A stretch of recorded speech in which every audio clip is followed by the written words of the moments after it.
That alone, verse number 70. One rati alone is expanding into the ego, the senses, the mind, the body, and all that is. Where is an end to this? Not until one knows that he is different, none other than knowledge, remember. Commentary. The Brihadaranyaka Upanishad says that when the first being came into manifestation, it was like a person, though it was neither male nor female. When the person recognized its beingness, it said, I am, or in the original Sanskrit, aham. I am that. The Upanishad says, when a person introduces himself, he first says, I am, and then adds his name. So first we say aham, I am, and then we say whatever we want to add to it. The Upanishad goes on to say, when the person recognized that it was all alone, it was filled with fear. It says, when you are alone, you are afraid. Then the thought came, what am I afraid of if I am all alone? With that, the fear left. No one can be afraid if there is not any other thing. One can only be afraid of an other. Then the person thought, what can I do if I am all alone? I can't do anything. With that thought, it split into two and became a he and a she. It split like the center of a pea seed into two halves. According to the Brihadaranyaka, neither man nor woman are a full person. Each is a half. For each half, all space is filled with rati, the desire for the other. This means a person's space is filled with that which is to be sought and enjoyed. And who is it that experiences this enjoyment? The eros in each person. Eros becomes the enjoyer, and rati is what is being enjoyed. The primal instinct which sets all activities into motion is called the libidinal force. The term libido was used around 1880 by Moll and afterwards adopted by Freud. Moll was not very sure what it was. It was first brought up as a theory to explain instinct, but later the psychoanalysts did some astonishing work on the implications of libido, which agrees in great measure with what Narayana Guru is saying here. You have to look at yourself with the idea of you as the enjoyer, the one who is seeking enjoyment. To truly get into this, you have to understand yourself as a combination of the three agencies of knower, doer, and enjoyer. We began today by saying, I am. That is the knower. When Descartes says, I think, therefore I am, he is giving priority to that aspect. When Romain Rolland says, I love, therefore I am, he gives priority to the enjoyer aspect. The third approach is when you say, I do, therefore I am. We are knower, doer, and enjoyer. The doing and knowing are goal-oriented, motivated, but knowledge for its own sake is not very attractive. If you are given information about things, you have no interest. You get bored. Satisfaction is what attracts you. Whatever you are knowing or doing should therefore be satisfying. Thus the central role is that of the enjoyer. We are made up of three aspects, Sat, Chit, and Ananda. When we think of doing, there has to be an existential ground for it, an existential field for it, and also there has to be an ontologic factor. The doing part is primarily related with the existential reality Sat. Knowledge is Chit. Both existence and knowledge should make sense to you, should be meaningful to you. The meaning comes from the value something contains or the value inherent in it. That value is Ananda. Narayana Guru, beginning here with Rati as the ground for the Aham to even operate, agrees with the findings of Freud about libido. Freud discovered that it is not just one instinct, but that we have a number of instincts operating in us. All of them are looking for gratification or some other form of actualization. In his analysis, Freud found that although the initial movement of the mind is in search of the satisfaction of a particular desire, when a person comes to actualize it in the field, there is often a spontaneous change both in the object of the desire and in the understanding of its purpose. Suppose a man feels very erotic about a woman, with every intention of expressing his desire and possibly satisfying it. He goes to her. When he arrives, he finds that she isn't alone. There are other people there who greet him and then go on talking of poetry and art. While that is not the intention he came with, he cannot withdraw and thinks, okay, fine, at least she's here. Let's talk about art. Throughout the evening, his enthusiasm mounts for the stimulating discussion. The stamina he would have expended in a sexual union is burnt up by the intellectual investigations he is engaged in. He feels thoroughly satisfied by the end of the evening, even forgetting the purpose for which he originally came, and goes home relaxed and content. What has happened here? This is a libidinal transference, where other instincts in him took over and shared between them the output of energy. Freud wants us to understand libido as operating in this way. Freud also says that just as there is a flow from the individual's ego to pleasure objects, there can be a flow inward where the subject himself becomes the object of pleasure. In the Brihadaranyaka Upanishad, when the original person felt the need to have company, it did not go in search of a mate. Instead, it turned upon itself and divided into two. The story goes that when the person divided itself into a male and a female, the male desired to mate with the female. The female thought, how can I allow this? We are brother and sister, and now he is after me. I will go and hide. Space suddenly became full of her for him, full of his desire for her. She went and became a cow. He changed into a bull and mated with her. She changed into a mare, so he changed into a stallion. This went on through all of creation.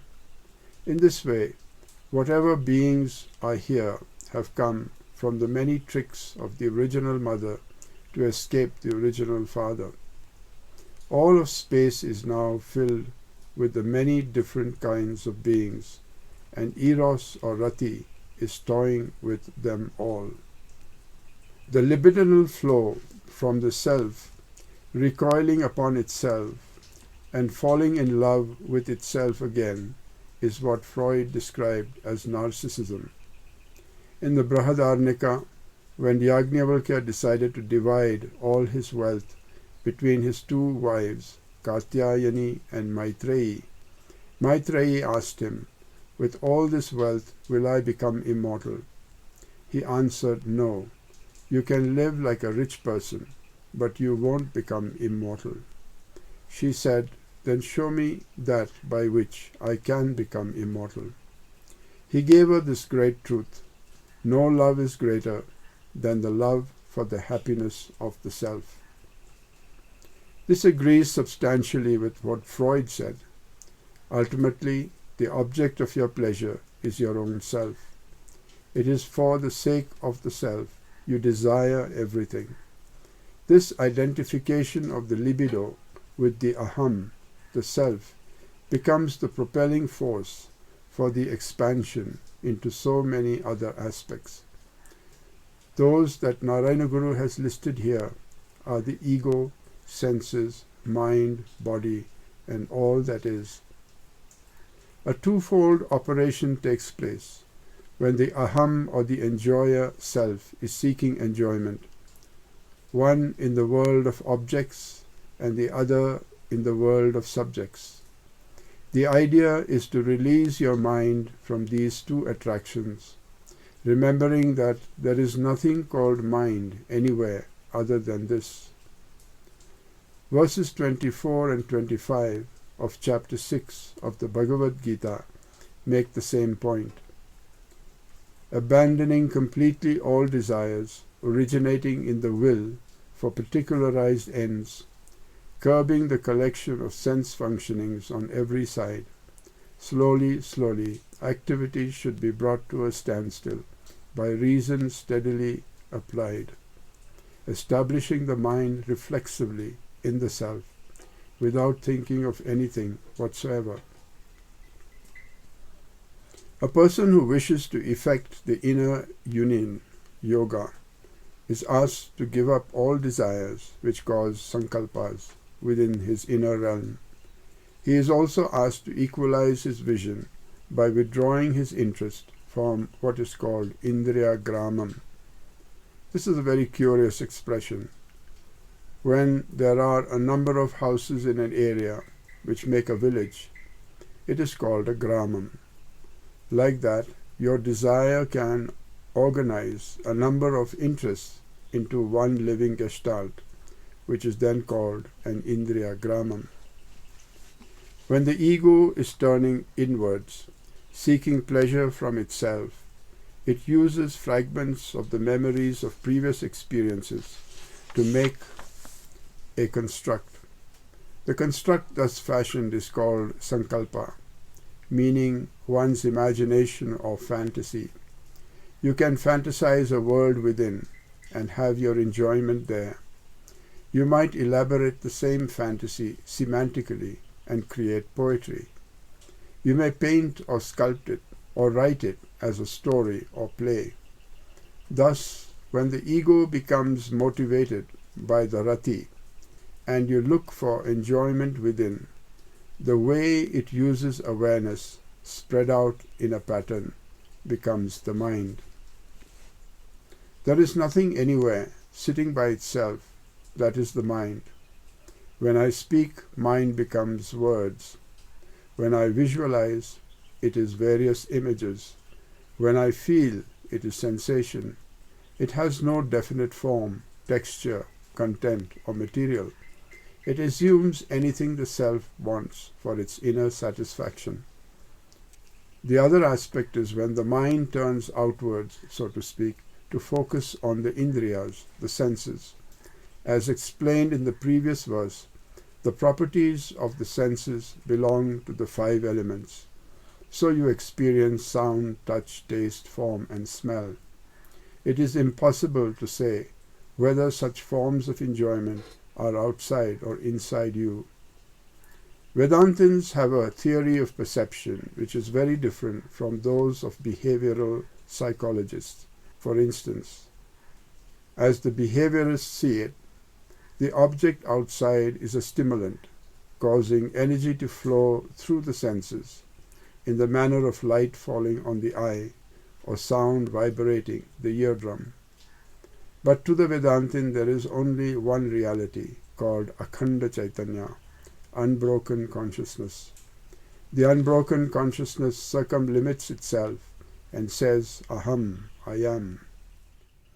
This broken fragment thinking of itself as a personal self is said to have Pramatra Chaitanya, the consciousness of an observer or seer. The object towards which this observer is turned is also a circumlimitation within the same field of consciousness. The observer and the observed have both become fragments in the totality of consciousness.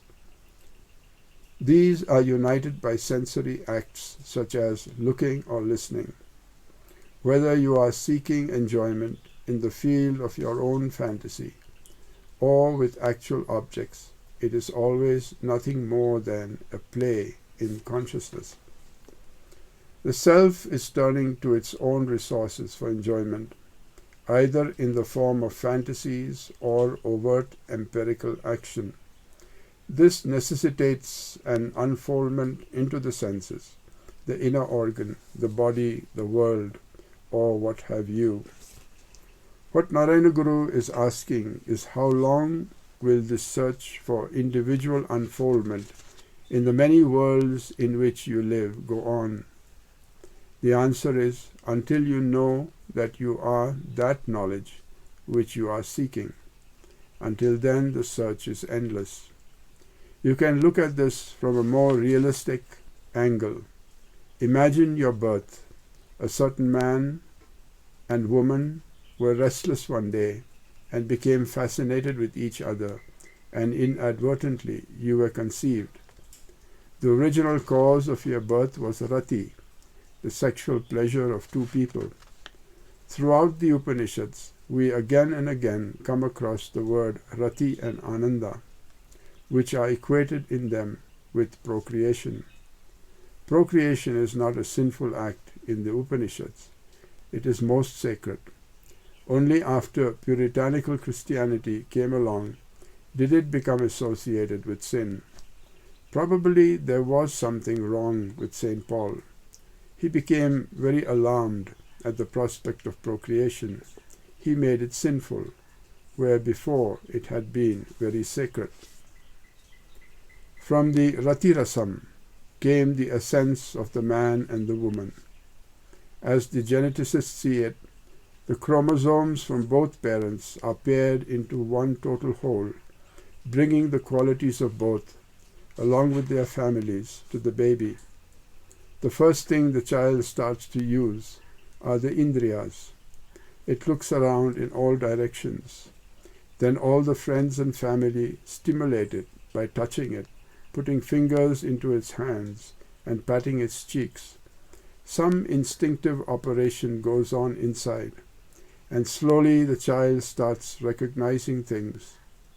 Its identity of itself as a separate entity develops as it learns to distinguish one body from another. As the child becomes conscious of itself, the ahanta, the idea of I and me, arises, and the eternal cycle continues. In the next verse, Narayana Guru takes this up again. It is a most natural thing he is describing.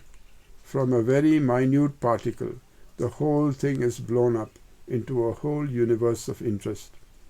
When it seeks, what is it after, and what is its end? In the previous verse, we were told that we run after many things, thinking they will give us happiness. Doing this does bring happiness, but it also brings unhappiness. This experience of acceptance and rejection is examined by Freud also.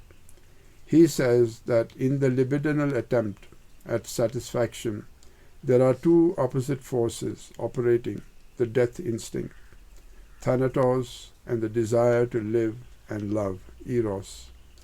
The will to live and the will to die or destroy, love and aggression go hand in hand.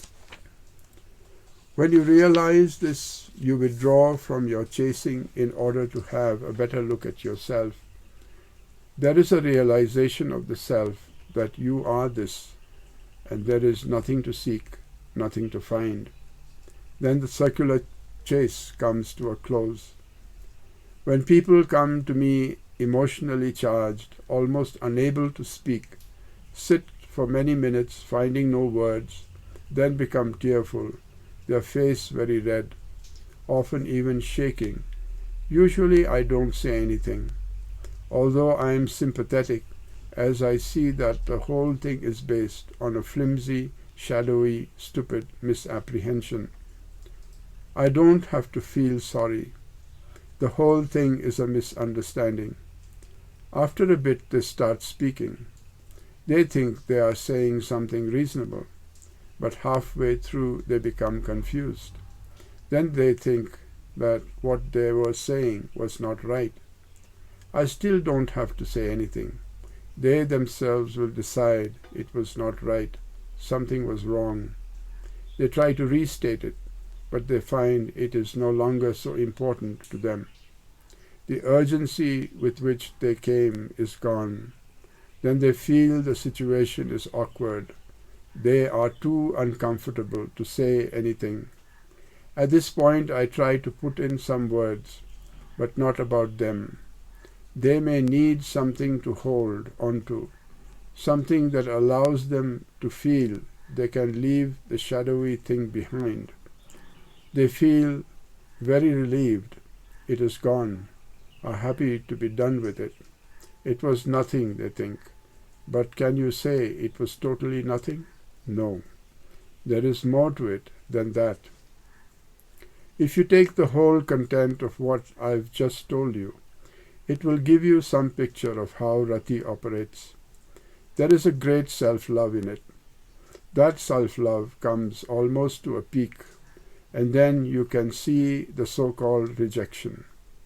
One person came to me bitterly crying, saying, "Nobody loves God. Why can't people love God?" Do you think she was crying because people don't love God? Or is it that someone doesn't love her? Torrential tears flowing, saying, "Why don't they," sob, "love God?" At first it may not seem possible to relate it to libido, to our concept of libido. When Natarajaguru used the word libido to translate Rati, I was not very appreciative. But when I once again read Freud's own theory, his confusion about it affirms to me the very vague, uncertain area that are covered by libido as well as Rati. Even in the simple incident I just mentioned, the sunshine of knowledge finally breaks through the clouds. It's very soothing, very reassuring. When people get into it and bask, the clouds of darkness disappear. What Narayana Guru is referring to in this verse is a more definitive sunshine realization, which dispels the clouds forever. Otherwise they go and come back over and over again. If you have love for someone, if you are shopping, say, and see something and think, "Oh, this is what my love likes." At that moment the object is no longer just an object. It is the love. If you spend money on it, that money is sacrificed to the love. It is no longer just a dollar.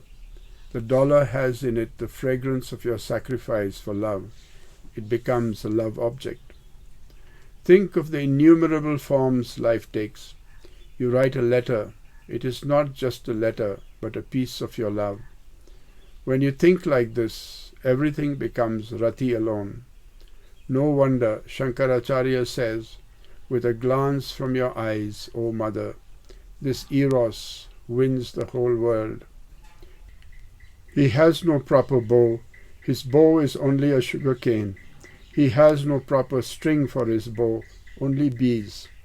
He has no proper arrows to shoot. He has only 5 flower buds with him. He has no minister except the spring season. His chariot is the southern wind, but that is enough. He is victorious. Freud brings in a theory of Thanatos, which represents the dark side of the picture. In place of this, Narayana Guru says, when your love is for the form becomes deceptive. When you change what is from form to essence, you are the essence. Let us take the example of a mother with an only son. All her love is concentrated on him.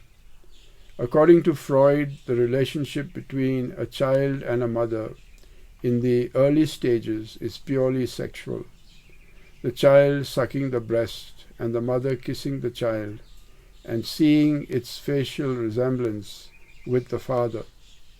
There are so many things which evoke the reliving of the sexual pleasure with the father when the mother is handling the child. As this goes on over time, there takes place what Freud calls the sublimation of the libido. The mother does not treat the child as her mate. She treats him as a child and brings in many refined forms of love. It assumes the nature of a maternal protection with great tenderness. For her to become physically removed from the child is, as Harry Jacobson recently wrote, like death because you are separated from your God. I like Harry's reference in which he said, "Your love and your God are not two. To be separated from your love is like being separated from God or from your own self. There you bleed. Only those who have experienced it can understand it is the same as bleeding. It can bleed you to death." For all of us, the presence of such a great love is always nurtured in the heart. It is only when we feel an outer event has taken it away from us that we feel the vacuum. But if we realize that our love was always an image in us, born of our own self, our own consciousness, then we know that nothing really happens at any time. The same sun is there where he was, in the same heart. There is really no separation. If a mother knows this, she can allow her son a lot of freedom.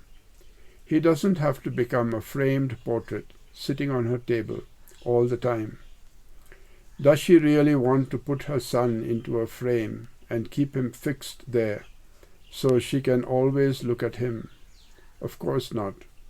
She can give him all the freedom he wants, since she can say, "My son continues to live in my heart, where he has always lived. I and my son are not two." Jesus also says, "I and my Father are not two." We should be able to speak this way of all whom we love. I and my love are not two. What great freedom it brings, what great relief it brings, and what great freedom and relief it gives to others also.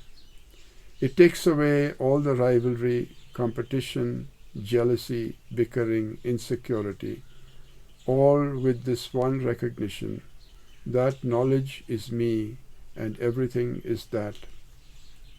The only difference I see in the libidinal theories of Narayana Guru and Freud is that Freud ended his study with a dismal feeling about the two warring tendencies of Eros and Thanatos, that they were eternally perpetuating tragedies.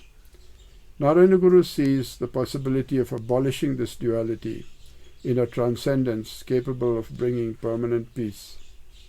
If a mother loves her son, she should ask him what makes him happy. If he says, "To go to a baseball game with my father," she should say, "Fine, I'll put your knowledge of happiness into my sense of happiness." She doesn't have to manipulate his ideas into her ideas to feel happy. People can have any kind of idea about their own happiness. It's okay. You don't possess anyone. I consider this the great liberation. It is a liberation you can experience here and now. And the free translation of verse 70 is, "One pleasure principle, rati, expands and transforms into the ego, the senses, the mind, the body, and all that is, as if its proliferation has no end. It will go on operating till the cognizing self realizes it is not any of the pleasure pursuits, but knowledge pure and simple."